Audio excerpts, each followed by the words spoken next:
Bashkia e Shkodër ka reaguar pas kronikës së transmetuar në televizion Rozafa për kushtet e jetesës së familjes të Komunitetit Rom, të cilët janë strehuar në kontinjer funksional. Specialistja e shërbimit social Fatmira Kraja theksoi se po punohet për rikthimin e furnizimit me ujë të pijshëm, i cili është ndërprerë për shkak të ndërhyrjes të paligjshme të vetbanorëve. Sa i përket shërbimeve që janë ofruar këtij komuniteti, kanë kanë shërbimet pafund.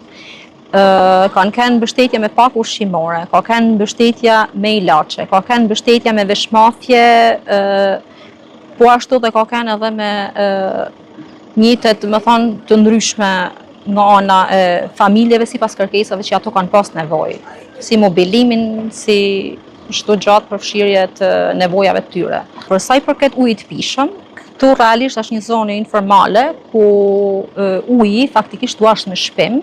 Dhe sa herë këto kanë pas faktikisht problematika të pjesa ujit, këtu është mundësu çdo herë teknik për ndërhyrjen e ardhjes së ujit, pavarësisht që ka pas ndërhyrje të paligjshme ndaj tynëve, që kanë bë ndërhyrje për të pjesa e pompës të furnizimit me ujë. Gjithashtu e komentoi edhe ngjarjen e ndodhur para pak ditësh ku 3 kontinjerë u përfshin nga flakët, duke sqaruar se fatmirësisht nuk pati pasojë në njerëz dhe strukturat përkatëse janë angazhuar për të ndihmuar këto familje në nevojë.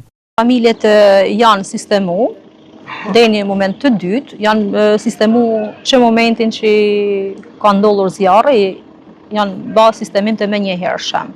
Vetë banorët nga ana tjetër kanë pranuar dhe abuzimet e brendshme që kanë çuar në problemet e furnizimit në depozitet e rezervë.